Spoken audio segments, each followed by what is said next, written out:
మరి ప్రార్థించిన మరి సైమన్ రాజు పాస్టర్ గారికి నేను వందనాలు తెలియపరుస్తూ ఉన్నాం. ఈ క్రిస్మస్ ఆరాధన సౌహాసములో మరి కూడి వచ్చిన మరి సంఘమంతటికి విశ్వాసులందరికీ కూడా స్త్రీలందరికీ కూడా నా హృదయపూర్వకమైన వందనాలు శుభాలు మీకు తెలియపరుస్తూ ఉన్నాను. Happy Christmas, happy Christmas, merry Christmas, merry Christmas. మంచిది. దేవుని యొక్క కృపలో ఈ సెమీ క్రిస్మస్ ఆరాధనలో ఈ నూతన సంవత్సరం ఈ డిసెంబర్ మాసము ఈ 22వ తారీఖు ఈ రాత్రి కాలమున మరొక మారు మనమందరము మన సంఘములో సంతోషముగా ఈ సెమీ క్రిస్మస్ని దేవుని యొక్క సన్నిధిలో జరిపించుకోవటము దేవుడు మనకిచ్చిన గొప్ప ధన్యత. మరి ఈ సమయాన్న ఇంతవరకు మనము దేవుని మహిమపరిచాం. దేవుడు మనకిచ్చిన స్వరమును, దేవుడు మనకిచ్చిన మరి సమయాన్ని సద్వినియోగపరుచుకుంటూ ఇంతవరకు దేవుని నామాన్ని ఘనపరిచి మహిమపరిచిన మనము కొద్ది నిమిషాలు దేవుని మాటలు మనము నేర్చుకుందాం.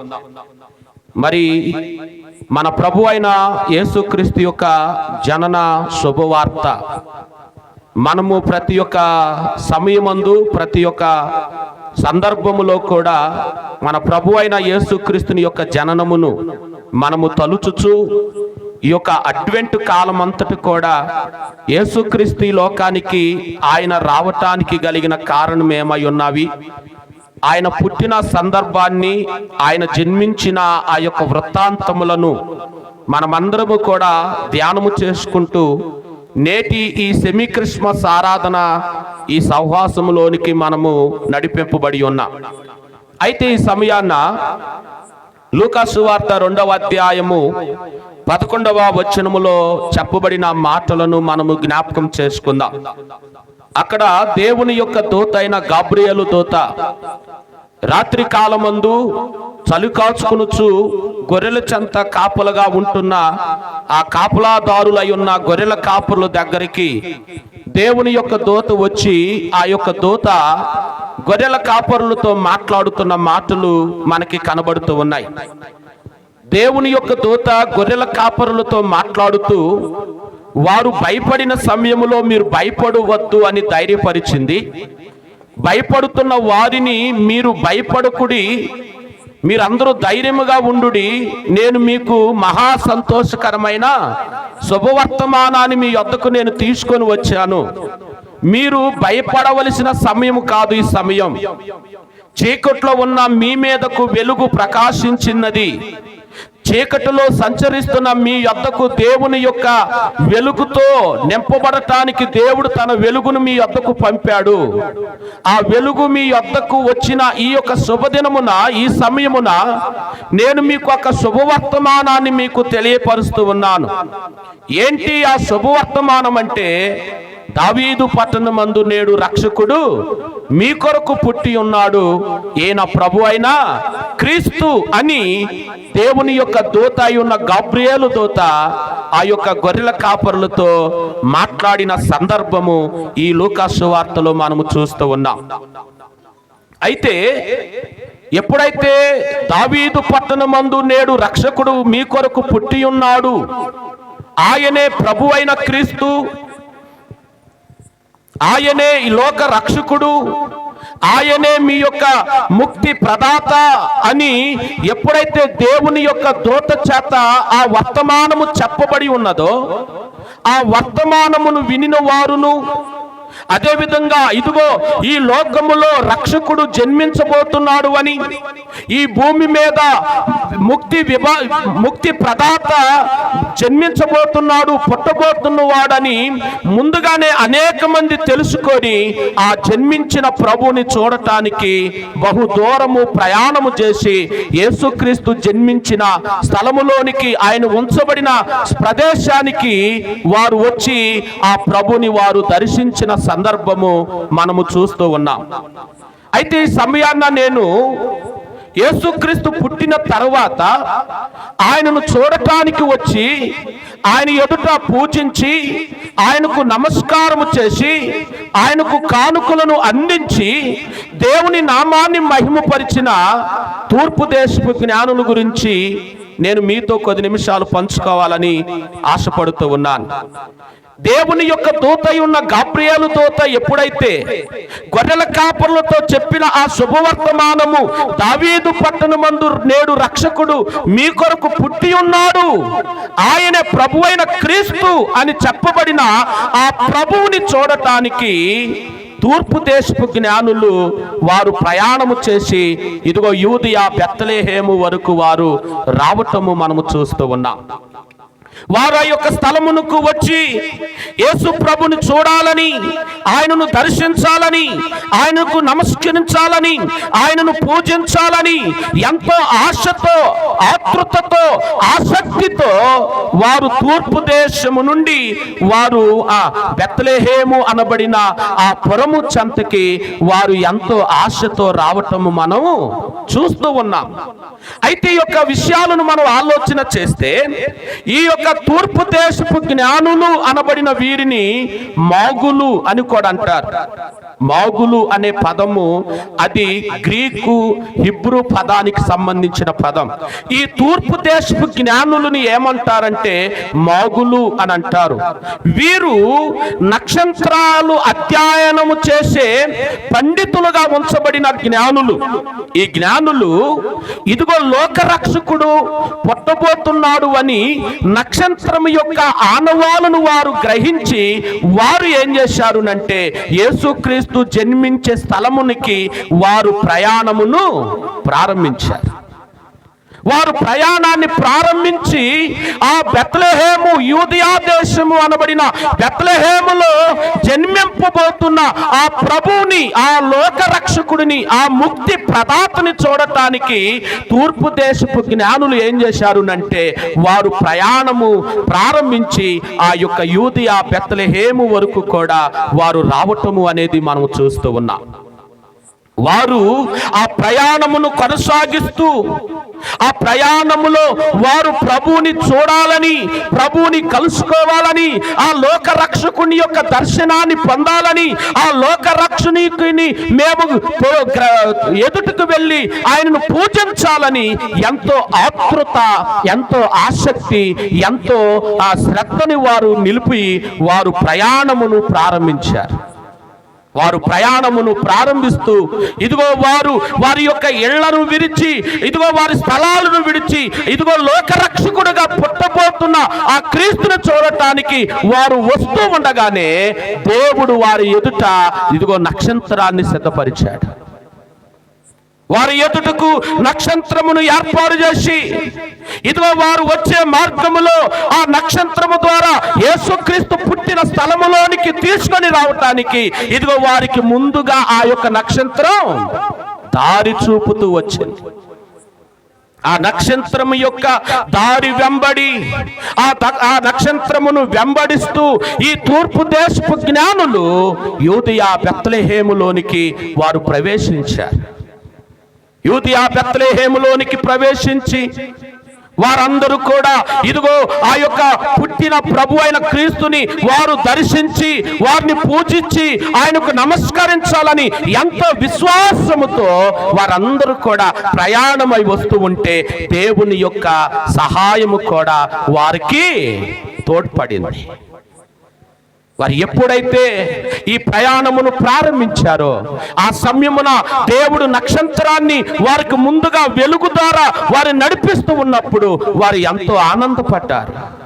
ఇదిగో ఈ నక్షత్రమే, ఇదిగో ఈ యొక్క తారే, ఇదిగో ప్రభువు, లోకరక్షకుడు క్రీస్తు, ఈ లోకాన్ని ఏలే రాజు పుట్టాడు అని వారు అధ్యయనములో వారు గ్రహించిన వారై వారు ఆ నక్షత్రాన్ని వెంబడి ప్రయాణం ప్రారంభించారు. స్తోత్రం. వారు ప్రయాణమును ప్రారంభిస్తూ ఆ ప్రయాణము ద్వారా ఆ ప్రభువుగా పుట్టిన యూదుల రాజును, ఆ బాలుడైన క్రీస్తుని వారు దర్శించడం కోసమై ఎంతో ఆశతో వారి యొక్క ప్రయాణమును ఇదిగో యూదయ బెత్లెహేములో జన్మించిన యేసు ప్రభుని వారు చూడటానికి, ఆయనను పూజించటానికి ఎంతో ఆసక్తితో వారు ముందుకు వచ్చారు.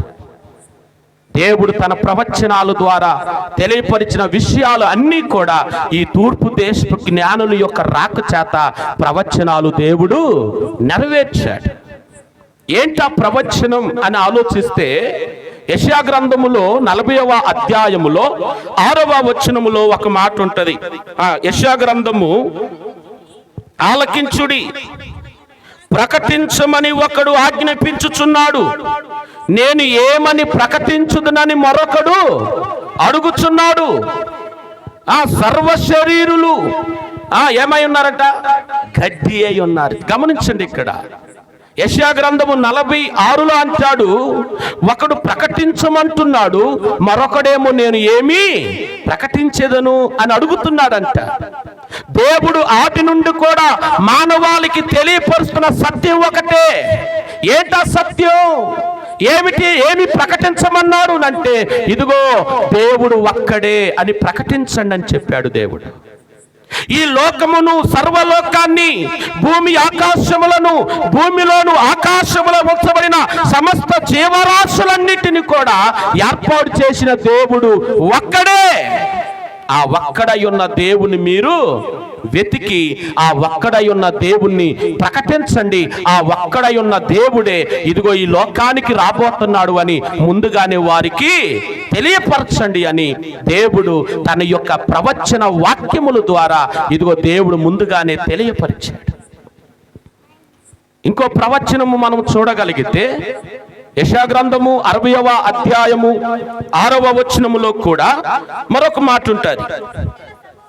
ఒంటెల యొక్క సమూహము మిద్యాను యపానీల లేత ఒంటెలను నీ దేశము మీద వ్యాపించును, వారందరూ షేబా నుండి వచ్చుదురు, బంగారమును ధూప ద్రవ్యములను తీసుకొని వచ్చెదరు, యెహోవా స్తోత్రములను ప్రకటించెదరు.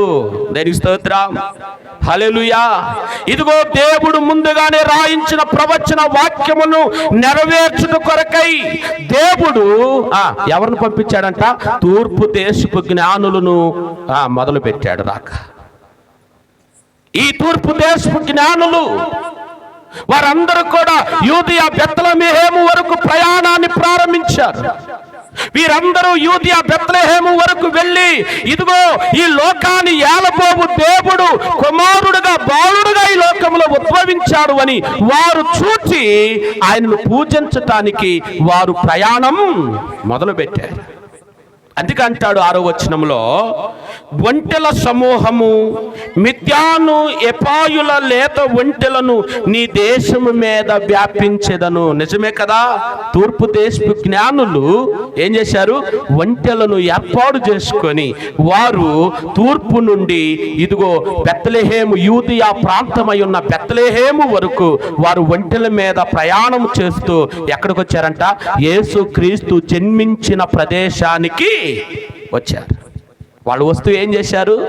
బంగారమును ధూప ద్రవ్యములను తీసుకొని వచ్చిరి, యెహోవా స్తోత్రములను ప్రకటించెదరు అని రాయబడింది. నిజమే కదా, ఆ తూర్పు దేశపు జ్ఞానులు దావీదు పట్టణమందు పుట్టిన ఆ క్రీస్తుని, ఆ లోకరక్షకుడిని, ఆ ముక్తి ప్రదాతని వారు చూచి ఆయనను పూజించి ఆయనకు కానుకలు ఇవ్వటానికి, ఆయనను మహిమపరచడానికి తూర్పు దేశం నుండి వారు వంటలను ఏర్పాటు చేసుకొని ఇదిగో వారందరూ కూడా దేవుడు వాగ్దానం చేయబడిన ఆ ప్రవచనాన్ని నెరవేర్చేటట్లు దేవుడు వారిని నడిపించాడు. తూర్పు దేశపు జ్ఞానులు ఇదిగో యేసుక్రీస్తు జన్మించిన యూదయ దేశము అనబడిన ఆ బెత్లెహేములోనికి వారు ప్రవేశించారు. ప్రవేశించిన వారు ఇదిగో దేవుడిచ్చిన ప్రవచనాన్ని నెరవేర్చారు వాళ్ళు. మనం ఇంకొక మాట చూడగలిగితే అదే యెషయా గ్రంథము చూడండి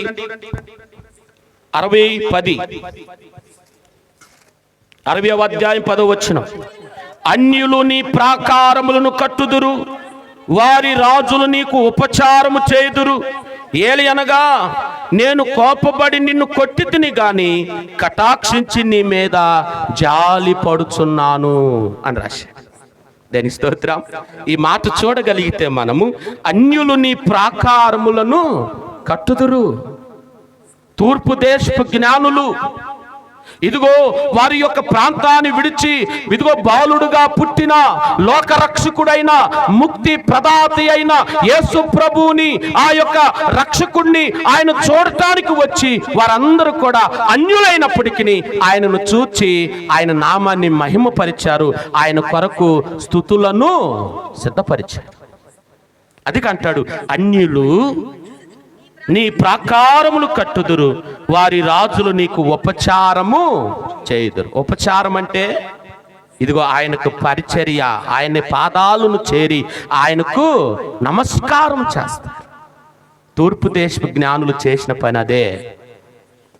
ఎందుకు తూర్పు దేశపు జ్ఞానుల గురించి మనం ఈ సమయమున ప్రత్యేకముగా ఆలోచన చేయాలంటే, వారు ఇదిగో ఈ భూమి మీద జన్మించిన యేసుక్రీస్తు ప్రభువుని చూడాలనే ఆశ, ఆయనను చేరాలనే ఆసక్తి, ఆయన ఎదుట పూజించాలనే విశ్వాసం, ఆయన ఎదుట సాగిలపడాలి అనే ఉన్నతమైన ఆ విత్తత్వం, ఆయనకు విలువైన కానుకలు అందించాలనే ఆ రాజు యొక్క ఔన్నత్యాన్ని ఈ తూర్పు దేశపు జ్ఞానులు ఏం చేశారంట, యేసు ప్రభుని ఎదుట వారి యొక్క విశ్వాసాన్ని బయటపరిచారు.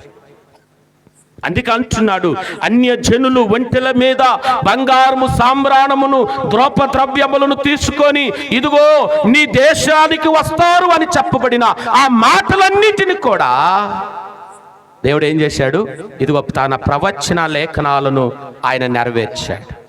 దేనికి స్తోత్రం, హల్లెలూయా. అందరూ ఒకసారి లేచి నిలబడదాం. లేచి నిలబడి ముందుకు సర్దుకుందాం. చింతలేదిక యేసు పుట్టెను వింతగను బేత్లెహేమందునా, చంత చేరను రండి సర్వ జనాంగమా, సంతసముందుమా. చంత చేరను రండి సర్వ జనాంగమా, సంతసముందుమా. కూర్చుందాం.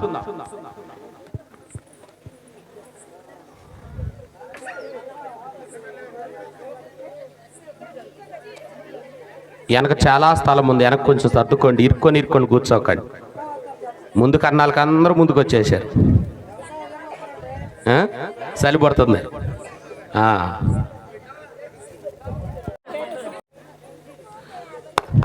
చూడాలా, ఇక అందరూ నిశ్శబ్దముగా దేవుని మాటలు విందాం. నేను ముగించబోతున్నా ఇంకో 10 నిమిషాలు.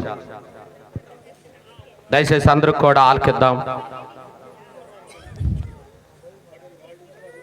దావీదు పట్టణమందు రక్షకుడైన క్రీస్తు పుట్టినప్పుడు, ఆ పుట్టిన క్రీస్తుని చూడాలి అని, ఆయనకు నమస్కరించాలని, ఆయనను పూజించాలని, ఆయన ఎదుట సాగిలపడి ఆయనకు విలువైన అర్పణలు, విలువైన కానుకలు, విలువైన ద్రవ్యాలను అర్పించుకోవాలని తూర్పు దేశపు జ్ఞానులు తూర్పు దేశము నుండి, ఆ బబులోను, పర్షియా అనబడిన ప్రాంతాల నుండి, యూదియా, బెత్లెహేము అనబడిన ఆ యొక్క గలిలియా ప్రాంతంలోనికి ఈ జ్ఞానులందరూ కూడా, ఈ 3 జ్ఞానులు ప్రయాణమై వచ్చారు. ఈ జ్ఞానులు ఆ స్థలానికి వచ్చి ఇదిగో వారు ఆ యేసు ప్రభుని గురించి సమాచారము తెలుసుకుంటూ, ఇదిగో యూదులకు రాజుగా పుట్టినవాడు ఎక్కడున్నాడు,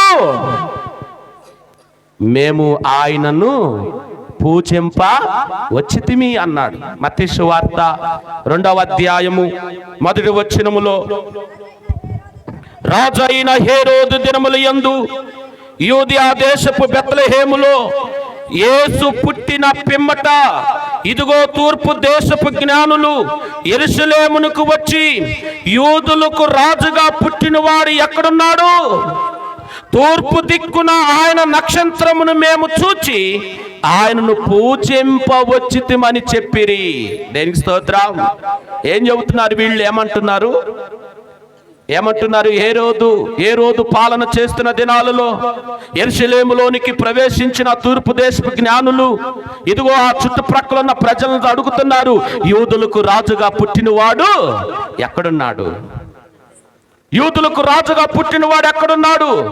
ఇదిగో ఆయన నక్షత్రాన్ని మేము తూర్పు దిక్కున చూశాం, ఆయన నక్షత్రాన్ని మేము చూడగానే ఇదిగో ఈ లోకాన్ని ఏలబోయే దేవుడు, ఈ లోకాలను రక్షించే దేవుడు, పాపులుగా ఉంచబడిన మానవాళిని రక్షించడానికి ఇదిగో ఈ భూమి మీద దేవుడే మానవుడుగా ఉద్భవించాడని ఆయనను మేము పూజింప వచ్చితిమి అని వారు తూర్పు దేశము నుండి, బబులోను, పర్షియా ప్రాంతాలలో నుండి వీరందరూ కూడా యూదయ బెత్లెహేము వరకు ప్రయాణమై వచ్చి యెరూషలేములో వారికి ఎదురైన ప్రజలను అడుగుతున్నారు, యూదులకు రాజుగా పుట్టినవాడు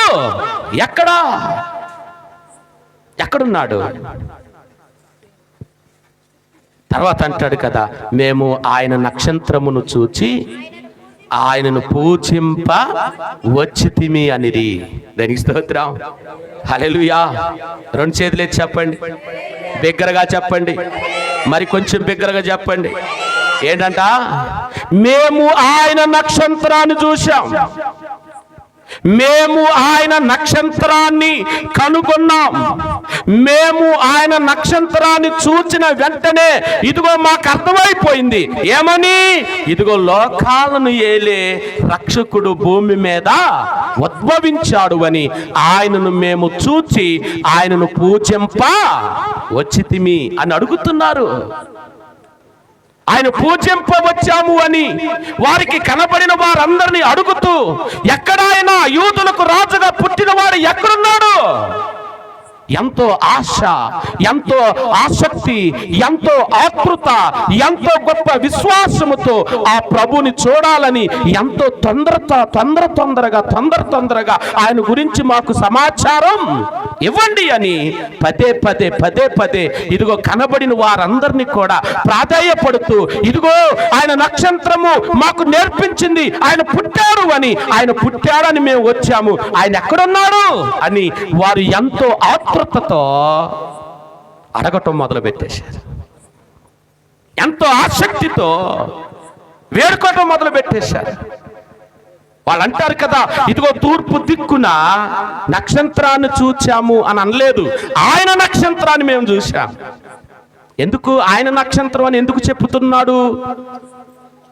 ఎందుకు ఆయన నక్షత్రం అని ప్రత్యేకంగా నొక్కి చెప్పడానికి కలిగిన కారణం ఏమిటంటే, ఈ తూర్పు దేశపు జ్ఞానులు, ఖగోళ శాస్త్రవేత్తలు, వీరు నక్షత్రాల అధ్యయనం మీద పాండిత్యము కలిగిన వాళ్ళు, ఏ నక్షత్రము ఏ యొక్క కక్షలో తిరిగిద్ది, ఏ నక్షత్రము ఎప్పుడు ఏర్పడింది, ఇదిగో ఒక ఉన్నతమైన నక్షత్రం ఏర్పడితే ఇదిగో ప్రవచనాలు చెప్పబడ్డాయి, ఆ నక్షత్రము వెలిచిన రోజున లోకాన్ని ఏలే దేవుడు పుట్టాడు అని తెలుసుకోండి అని చెప్పబడిన ప్రవచనాలను చేతపట్టుకున్న జ్ఞానులు నక్షత్రమును చూడగానే ఇదిగో రారాజు పుట్టాడు అని వారు విశ్వసించి ఆ బాలుడిని పూజించటానికి బయలుదేరారు.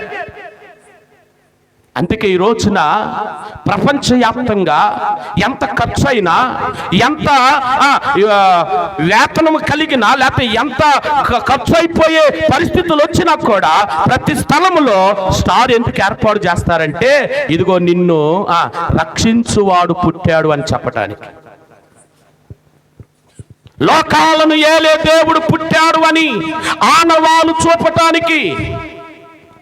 ప్రతి ఒక్క పల్లెలో, ప్రతి గ్రామంలో, ప్రతి పట్టణంలో, ప్రతి దేశంలో, ప్రతి ఒక్క చోట ఎంతో అందమైన, ఆకర్షవంతమైన, ఎంతో విలువ కలిగిన, ఎంతో ఖర్చు చేసి ఏర్పాటు చేసే స్టార్స్. ఎందుకంటే ఆ స్టారు ఇదిగో క్రీస్తు నీ కోసం పుట్టాడు అని చూపించడానికి, యేసుక్రీస్తు నీ కోసము జన్మించాడని ఇదిగో నీ కన్నుల ఎదుట నిత్యము ప్రతి దినము చూపించి ఆ స్టారుగా పుట్టిన ఆయనని నీ జీవితంలోనికి చేర్చుకోవాలని. స్టార్ కట్టేది డబ్బులు ఎక్కువై కాదు. ఆ స్టార్ ఎందుకంటే ఆ స్టార్కి ఒక కారణం ఉంది. ఆ స్టారు వెనక ఒక ఆయన ఉన్నాడు. ఆ స్టారు యేసు. ఆ యేసే మన బ్రతుకులను మార్చే గొప్ప దేవుడు అని రుజువుపరచటానికి. ఆ గొప్ప విషయాన్ని గ్రహించలేని వాళ్ళు మౌనంగా ఉంటారు. ఒకవేళ అర్థం కానోళ్ళు ఎందుకులే అని అనిపించింది. అంతే కదా, ఎందుకులే స్టార్, ఎందుకులే మళ్ళీ ఖర్చు, మళ్ళీ డబ్బులు వేస్ట్. ఆ రోజున దేవుడు సూర్యుడెందుకులే అనుకుంటే, చంద్రుడెందుకులే అని అనుకుంటే, నక్షత్రాలు ఎందుకులే అనుకుంటే, అసలు గాలి ఎందుకులే అని అనుకుంటే మనం ఏమైపోయేవాళ్ళం? ఒకసారి ఆలోచన. దేవుడు ఇదిగో కుమారుడైన క్రీస్తు ఉద్భవించినప్పుడు ఆయన పుట్టాడు అని లోకమంతటికి తెలియపరచడానికి ఆకాశములో గొప్ప జ్యోతి ప్రకాశించింది. ఏంటా జ్యోతి అంటే ఇదిగో నక్షత్రమే. ఏంటా నక్షత్రం అంటే ఇదిగో ఈ తారే, మనం పాడుకుంటున్న తార గురించే. ఆ నక్షత్రాన్ని చూచిన జ్ఞానులు అంటారు, ఇదిగో మేము తూర్పు దిక్కున ఏమన్నారు? నక్షత్రమును చూచాము అనలేదు వాళ్ళు, ఆయన నక్షత్రం.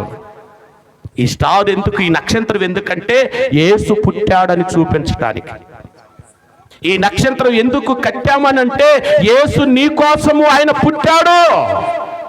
ఆయనను పూజించాలి నువ్వు, ఆయన సన్నిధికి చేరాలి నువ్వు, ఆయనకు సాగిలపడాలి నువ్వు, ఆయన ఎదుట మ్రొక్కాలి నువ్వు, ఆయనను నువ్వు సేవించాలి, ఆయనను నీ హృదయముకు చేర్చుకోవాలి, ఆయనకు నీకు కలిగిన మొత్తము కూడా అర్పించుకొని ఆయన ఎదుట నీ జీవితాన్ని సమర్పించుకోవాలి. అందుకే ఆ తూర్పు దేశపు జ్ఞానులు అంటారు, ఆయన నక్షత్రాన్ని చూచి మేము వచ్చాము, యూదులకు రాజుగా పుట్టినవాడు ఎక్కడ, మేము ఆయనను పూజింప వచ్చితిమే. ఎంత చక్కటి మాట! ఈ రోజున ఆయనను పూజించే వారంగా మనం ఉండాలి. తూర్పు దేశపు జ్ఞానులు ఆయన దేవుణ్ణి, బాలుడుగా పుట్టిన క్రీస్తుని పూజించటానికి, ఆయన ఎదుట సాగిలపడటానికి, ఆయనను ఆరాధించటానికి ఇదిగో వారందరూ కూడా తూర్పు దేశము నుండి బయలుదేరి యూదయ, బెత్లెహేము, యెరూషలేము అనబడిన ప్రాంతానికి వారు వచ్చారు. వచ్చి అంటున్నారు, యూదులకు రాజుగా పుట్టినవాడు ఎక్కడున్నాడు? మేము తూర్పు దిక్కున ఆయన నక్షత్రాన్ని చూచి వచ్చితిమి, ఇదిగో ఆయన మేము పూజింప వచ్చితిమి. ఎప్పుడైతే వారు ఆశతో, ఆసక్తితో, ఆతృతతో వారు అడిగి ఇదిగో పలానా చోట పుట్టాడు అని, యూదయ బెత్లెహేములోనే జన్మించాడు అని ఆ సమాచారము తెలుసుకోగానే వాళ్ళు ఏం చేశారంట? వెంటనే ఆయన పుట్టిన స్థలానికి బయలుదేరి వెళ్ళారు. దేనికి స్తోత్రం! హల్లెలూయా, హల్లెలూయా. గట్టిగా ఏంటంట? ఆ సంగతి వినిన వెంటనే వారు బయలుదేరి యేసు ఉండిన స్థలానికి వెళ్ళిపోయారు. మత్తయి సువార్త 2వ అధ్యాయము 10వ 11వ వచనం. వారు ఆ నక్షత్రమును చూచి అత్యానందభరితులై ఇంటిలోనికి వచ్చి తల్లి అయిన మరియను, ఆ శిశువును చూచి సాగిలపడి ఆయనను పూజించి తమ పెట్టెలను విప్పి బంగారమును, సామ్రాణిని, బోళమును కానుకగా ఆయనకి సమర్పించారు. దేనికి స్తోత్రం! తూర్పు దేశపు జ్ఞానులు ఏం చేశారంట? ఆయన ఉండిన ఇంటిలోనికి ప్రవేశించారు, కన్న మరియను చూచారు, తండ్రిగా ఉన్న యోసేపును చూచారు, పశువుల తొట్టెలో పరుండ పెట్టబడిన ప్రభువుని చూచారు. చూచి ఏం చేశారంట?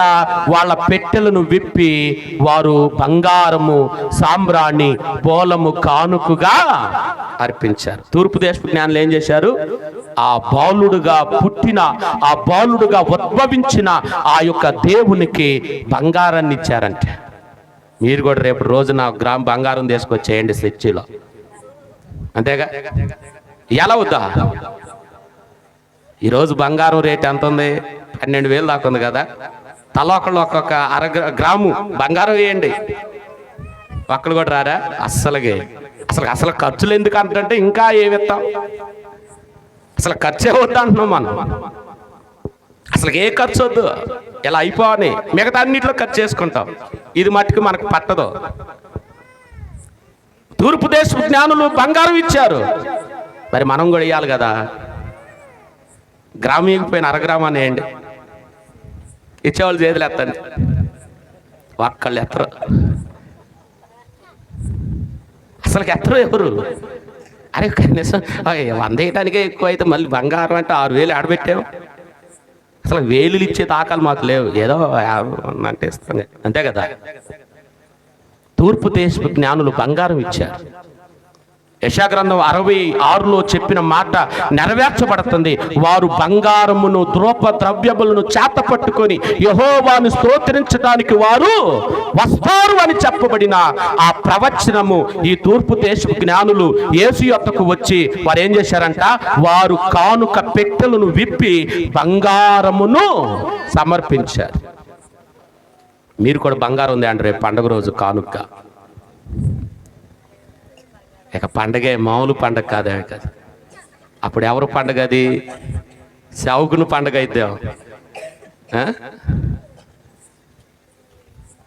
బంగారాలు ఇచ్చేవాళ్ళు తూర్పు దేశ జ్ఞానులు ఉన్నారు. కొంతమంది వారి కాడు ఉన్నది ఉన్నట్టు తీసుకెళ్ళి ఇదిగో దేవునికి ఇచ్చేవాళ్ళు ఉన్నారు, లేకపోలేదు. కానీ ఇప్పుడు ఇవ్వాలంటే మనకి మనసు ఒప్పదా? ఎంత బాధేస్తుందో. నిజమే కదా. దావీదు పట్టణమందు పుట్టిన బాలుడైన క్రీస్తుని చూడటానికి, ఆయన ఎదుట సాగిలపడి ఆయన పూజించటానికి తూర్పు దేశ జ్ఞానులు వచ్చారు. వారు వచ్చి సమాచారం తెలుసుకొని ఆ ఇంటిలోనికి ప్రవేశించారంట. చూడండి, అక్కడ అంటారు వారు అత్యానంద. ఎందుకు వచ్చిన అత్యానంద భరితులు అంటే ఎందుకు వచ్చిన అంత సంతోషం? వాళ్ళు ఏ ఆశతో అయితే వచ్చారో ఆ ఆశను వారి ఈ కంటి ముందే దేవుడు పెట్టేశాడు. ఆ బాలుని చూడాలని వచ్చారు, ఆ బాలుని పూజించాలని వచ్చారు. ఆ ఇంటిలోనికి రాగానే వాళ్ళకి మహా ఆనందం వేసింది, అత్యానంద భరితులైపోయారు. వెంటనే వారు ఏం చేశారంట? సాగిలపడి ఆయనను పూజించి తమ పెట్టెలను విప్పి బంగారమును సాంబ్రాణిని బోలముగా కానుకలుగా ఆయనకు సమర్పించిరి. ఎంత గొప్ప ధన్యత! యేసు ప్రభు జన్మించినప్పుడే, బాలుడుగా ఉన్నప్పుడే ఈ తూర్పు దేశ జ్ఞానులు వెళ్ళి వారు ఆ బాలుని ఏం చేశారంటే పిల్లోళ్ళలాగా చూడలేదు. వారు ఏం చేశారు? ఇదిగో ఈ బాలుడే రాజు అని బంగారం ఇచ్చారు. ఈ బాలుడే తర్వాత ఏమనిచ్చారు? బంగారము సాంబ్రాణిని ఇచ్చారు. అంటే ఆయనను పూజించారు, ఆయన దేవుడు అని పూజించారు. ఆయనకు బోళము సమర్పించారు. ఎంత గొప్ప ధన్యత! కాబట్టి నా ప్రియ సంగమా, ఈ రోజున దావీదు పట్టణమందు ఇదిగో మన కొరకు పుట్టిన ప్రభు అయిన క్రీస్తుని మనము ఆశతో, ఆసక్తితో, ఆతృతతో, అత్యానందముతో ఆయనను పూజించటానికి, ఆయనను ఆరాధించటానికి, ఆయన ఎదుట సాగిలపడటానికి, ఆయనకి మనము సమర్పించుకోవటానికి విశ్వాసముతో ప్రతి నిత్యము ఆయన సన్నిధిని మనము చేరగలిగితే దేవుడు తూర్పు దేశపు జ్ఞానులకు ఇచ్చిన గొప్ప ఘనత, గొప్ప కీర్తి, గొప్ప ఆశీర్వాదం ఈ రోజున మనకి కూడా దేవుడు సమృద్ధిగా దయచేస్తాడు. దేని స్తోత్రం. వింటున్నారా? కాబట్టి దావీదు పట్టణమందు పుట్టిన క్రీస్తుని చూడటానికి వచ్చిన తూర్పు దేశపు జ్ఞానులు ఎంత గొప్ప విశ్వాసాన్ని కనపరిచారో ఈ రోజు నీ సెమీ క్రిస్మస్లో పాల్గొన్న నా ప్రియ సంగమా, నా దేవుని బిడ్డలారా, మనము అందరము కూడా ఇదిగో రారాజుగా రాబోతున్న ప్రభువుని ఇదిగో నిత్యము సేవించటానికి, ఆయనను ఆరాధించటానికి, ఆయనను పూజించటానికి, ఆయన ఎదుట సాగిలపడటానికి, ఆయనకి నిత్యము స్తుతిగానాలు చేయటానికి మనము కూడా అత్యానందముతో, విశ్వాస భక్తితో నిత్యం ఆయన పాదాలను ఆశ్రయిద్దాం. ఎందుకనంటే ఆయన పాదములను ఆశ్రయించిన వారిని దేవుడు నిత్యము సంతోషపరుస్తాడు, నిత్యము ఆశీర్వదిస్తాడు.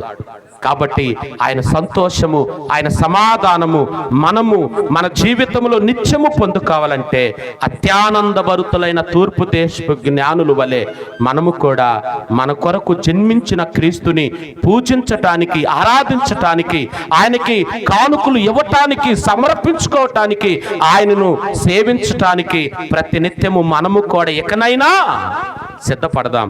ఇదే మిక్కిలి అనుకూలమైన సమయం.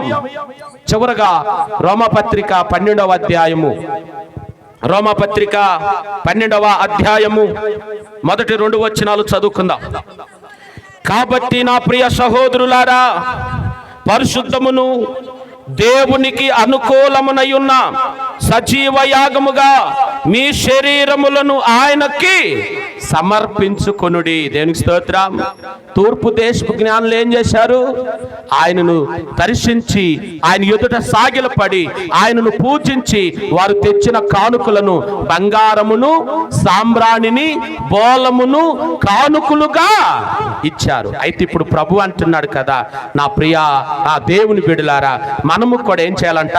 పరిశుద్ధమును దేవునికి అనుకూలమైన సజీవ యాగముగా మన శరీరాలను దేవునికి సమర్పించుకోవాలి. దేనికి స్తోత్రం. వారు కానుకలు ఆ బంగారము సాంబ్రాణి బోలాన్ని కానుకగా ఇస్తే, ఈ రోజున మనము దేవునికి ఏమి ఇవ్వాలి కానుక చెప్పండి? మన హృదయాన్ని ఇవ్వాలి. దేనికి స్తోత్రం. హృదయాన్ని ఇస్తారా బంగారాన్ని ఇస్తారా? బంగారం కొనలేం కానీ హృదయాన్ని ఇస్తామంటారు. ఏమిస్తావు?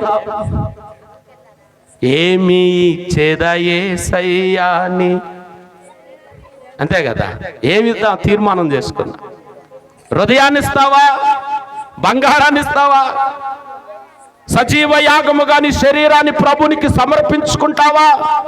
నీ బ్రతుకుని మార్చుకొని ప్రభునికి నీ హృదయాన్ని అర్పించుకొని విరిగి నలిగిన హృదయముతో నిత్యము దేవుని సేవిస్తావా? లేకుంటే లోకములో నీ జీవితాన్ని నామకార్థంగానే కొనసాగిస్తావా? పరిశుద్ధమును దేవునికి అనుకూలమైన సజీవ యాగముగా మీ శరీరములను ఆయనకు సమర్పించుకొనవలనని దేవుని వాత్సల్యమును బట్టి మిమ్మల్ని బతిమాలుకొనుచున్నాను. ఇట్టి సేవ మీకు యుక్తమైనది. దేనికి స్తోత్రం. ఇట్టి సేవ, ఇట్టి పని, ఇట్టి పరిచర్య, ఇట్టి యొక్క ధన్యత మనకు యుక్తమైనది. కాబట్టి ఈ లోక మర్యాదను అనుసరింపక ఏం చేయాలంటే, చదవమా 2వ వచనం.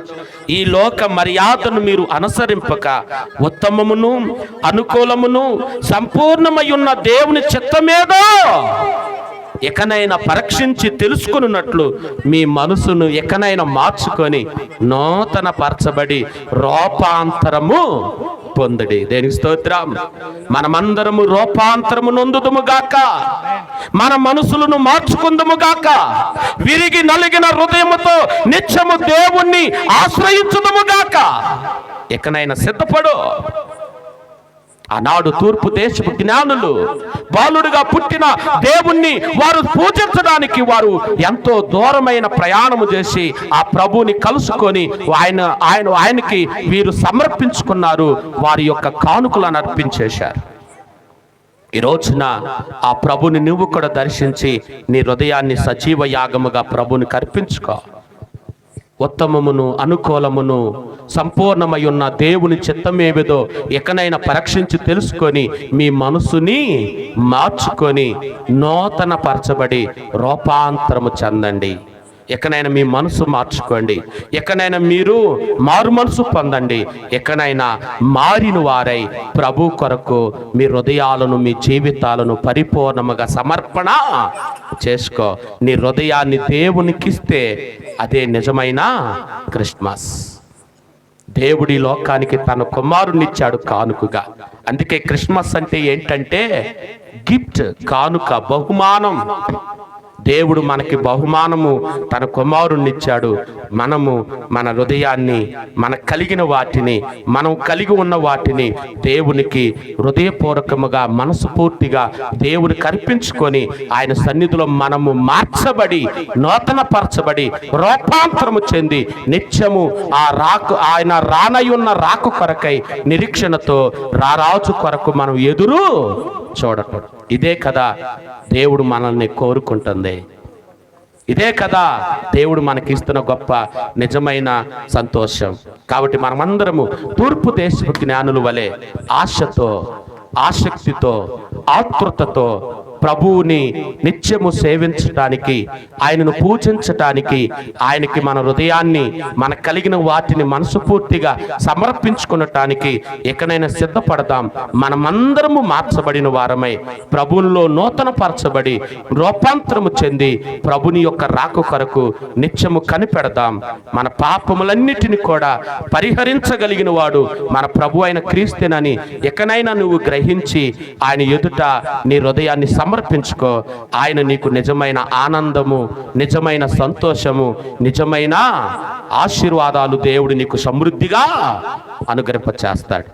అట్టి కృప పరిశుద్ధ ఆత్మదేవుడు ఈ సెమీ క్రిస్మస్ ఆరాధనలో పాల్గొన్న వారందరికీ అనుగ్రహింపచేసి నిత్య సంతోష సమాధానము పరిపూర్ణముగా, సంపూర్ణముగా ప్రతి ఒక్కరికి దేవుడు ప్రసాదించునుగాక. ఆమేన్, ఆమేన్. ప్రార్థించుకుందాం. ప్రార్థనలు అందరూ కూడా ఏకీభవించండి. మన మధ్యలో ఉన్న రాజు పాస్టర్ గారు మరొకసారి ప్రార్థన చేస్తారు. ప్రార్థనలు అందరూ కూడా ఏకీభవిద్దాం. ఈలోపు మరి సంఘ పెద్దలు కేకును ఏర్పాటు చేయండి. మరి కేకు అదేవిధంగా పలహారము మరి స్టేజ్ వద్దకు తీసుకొని రండి. అనంతరము మనము కేక్ కటింగ్ కార్యక్రమంలోకి వెళదాము. మరి క్యాండిల్స్ తీసుకొని వచ్చారా? తెచ్చారా? ఒకసారి చూపించండి. ఒకటి రెండు తెమ్మన్నాను, ఒకటి తెచ్చారట. రెండు తెచ్చారా? లేని వాళ్ళకి కూడా ఇవ్వండి. మాకు లేవు, మాకు కూడా ఇవ్వండి. కేకు అదేవిధంగా పలహారము తీసుకొని రండి. ప్రార్థన చేసిన తర్వాత కేక్ కటింగ్ జరుపుకుందాం. ప్రార్థన చేసుకుందాం.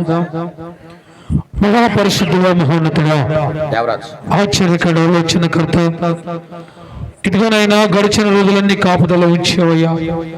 ఈ రాత్రికాల సమయంలోనైనా ఈ సెమీ క్రిస్మస్ ఏర్పాటు చేసుకోవడానికి మీరు ఇచ్చిన కృప